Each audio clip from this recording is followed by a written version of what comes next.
अस्सलाम वालेकुम students, this is your mathematics teacher sir Daniyal Faiz. बच्चों, लास्ट क्लास के अंदर हम लोग ने लेक्चर नंबर 2 डिस्कस किया था। लेक्चर 2 के अंदर मैंने आपको 3 रूल बताए थे। पहला रूल था पावर रूल, पावर नीचे पावर में से एक माइनस। दूसरा रूल था जिसको हम रूल नंबर 2 कह रहे थे, कंपाउंड बेस के लिए पावर नीचे पावर में से एक माइनस बेस का डेरिवेटिव अपने रिजल्ट से मल्टीप्लाई करेगा। ठीक है, तो लास्ट में उस लेक्चर को देख लीजिएगा ताकि आप लोग को अगली कहानी समझ आए। अब हमारे पास लेक्चर नंबर 3 है। देखो लेक्चर नंबर 3 के अंदर सबसे इम्पोर्टेंट बात जो है वो है हमें आज सीखना है डेरिवेटिव बाय ट्रिग्नोमेट्रिक फंक्शन। अब देखो, मैं सबसे पहले आप लोगों को कुछ फॉर्मूलाज लिखवा रहा हूँ जो आपको लाजमी याद होने चाहिए। देखिए अब ट्रिग्नोमेट्रिक फंक्शंस के अंदर क्या होता है। अगर मैं ट्रिग्नोमेट्रिक फंक्शंस की बात करूँ तो हमारे पास क्या है, ट्रिग्नोमेट्रिक फंक्शन के डेरिवेटिव। भाई देखिए, अगर आपको कैलकुलेट करना है derivative of the sine x, इसका बड़ा आसान सा फॉर्मूला होता है, फॉर्मूला होता है cos x। ठीक है, अगर मैं आपसे बात करूं derivative of the cos x की, तो cos x का डेरिवेटिव जो है ना हमारे पास, भाई याद रख लो उसको, वो होता है माइनस का sin x। सही है। इसी तरीके से अगर मैं आपसे बात करूं derivative of the tan x की, तो derivative of the tan x हमारे पास होता है sec स्क्वायर x। इसी तरीके से अगर मैं derivative of the cot x की बात करूँ तो याद रखिएगा cot x का डेरिवेटिव है माइनस कोसेक स्क्वायर x। अब देखो ये 4 मैंने लिख दिया, बाकी 4 दो यहाँ देख लेना भाई। अब यहाँ पे अगर मैं लिखता हूँ derivative of the sec x, तो सेक x का डेरिवेटिव होता है सेक x tan x। इसी तरीके से अगर मैं आपसे पूछूं कि what is the derivative of the cosec x, तो भाई आप बोलेंगे negative of cosec x cot x। अच्छा, एक और बात इसमें ये समझने की है कि इसी के आगे ना एंगल का डेरिवेटिव भी लिखा हुआ है। बहुत से लोग को मिसकॉन्सेप्शन होता है कि भाई sin x का डेरिवेटिव सिर्फ cos x है। ऐसा नहीं है, इसके आगे x जो एंगल है उसका डेरिवेटिव भी लिखा हुआ, तो यानी कि इसके आगे लिखा हुआ है सबकी जगह, सबके आगे dx अपॉन dx लिखा हुआ है।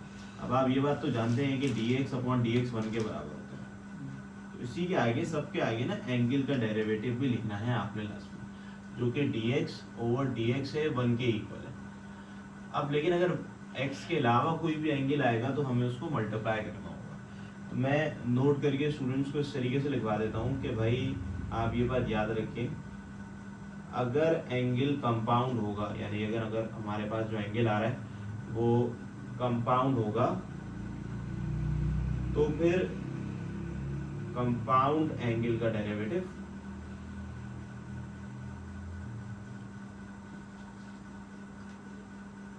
अपने रिजल्ट से मल्टीप्लाई करेगा। ठीक है, तो सबसे पहले ये रूल आपने याद रखना है भाई। अच्छा, कंपाउंड एंगल से क्या मुराद है? कंपाउंड एंगल से मुराद ये है x के अलावा कोई भी एंगल। जैसे कि फॉर एग्जांपल आपके पास क्वेश्चन आ गया y equal to sine of 3x। अब पहले कुछ बेसिक्स है उसको कवर कर लो भाई, क्योंकि बेसिक्स समझ आएंगे तभी बुक के सवाल समझ आएंगे। तो अगर आपने साइन 3x का डेरिवेटिव निकालना है तो आपने सबसे पहला काम ये करना है, differentiate with respect to x on both side. तो देखो, डिफरेंशियल ऑपरेटर दोनों साइड अप्लाई करेंगे हम लोग। डिफरेंशियल ऑपरेटर जो है वो दोनों साइड जाएगा, d ओवर dx y। आप लिखेंगे d over dx y, d over dx sine of 3x। अब इसको समझना भाई, साइन x का डेरिवेटिव आपको याद है cos x होता है। सेम तरीके से साइन 3x का डेरिवेटिव क्या होगा बताओ? cos 3x। अगर sin 4x होगा तो उसका डेरिवेटिव क्या होगा? cos 4x होगा। अच्छा, इसके अंदर एक और बात समझने की ये है कि भाई जिसमें c आ रहा है उसमें नेगेटिव है। फॉर्मूला याद करने का तरीका, c जिसमें आ रहा है आप देखिए राइट हैंड साइड में नेगेटिव लिखा है। ठीक है भाई, तो sin 3x का डेरिवेटिव क्या होगा? cos 3x होगा। अब आपने sin 3x का डेरिवेटिव तो लिख लिया, इसी के आगे ना आप एंगल का डेरिवेटिव लेंगे। देखो 3x का डेरिवेटिव क्या होता है? 3 होता है।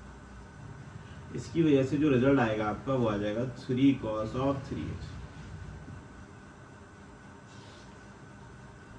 अब जैसे कि एक और एग्जाम्पल बताता हूँ, जैसे कि लिखा हुआ y equal to tan of x square plus 4, ये लिखा हुआ है। अब देखो मैं क्या करूँगा, सबसे पहला काम तो यही करूँगा कि differentiate with respect to x on both side.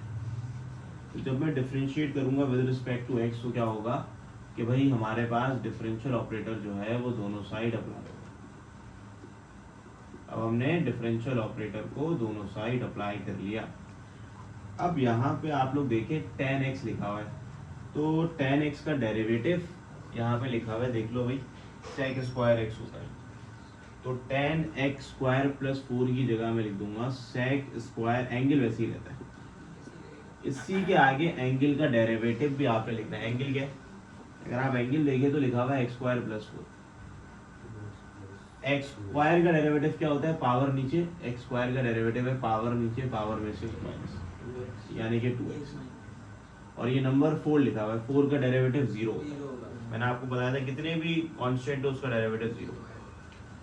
तो भाई आपका जो आंसर बनेगा dy/dx का 2x sec square x square plus 4, तो बेटा this will be your dy/dx। ठीक है, तो ये हमारा क्या रहेगा dy/dx। सर अब समझाएं थोड़ा। ठीक है।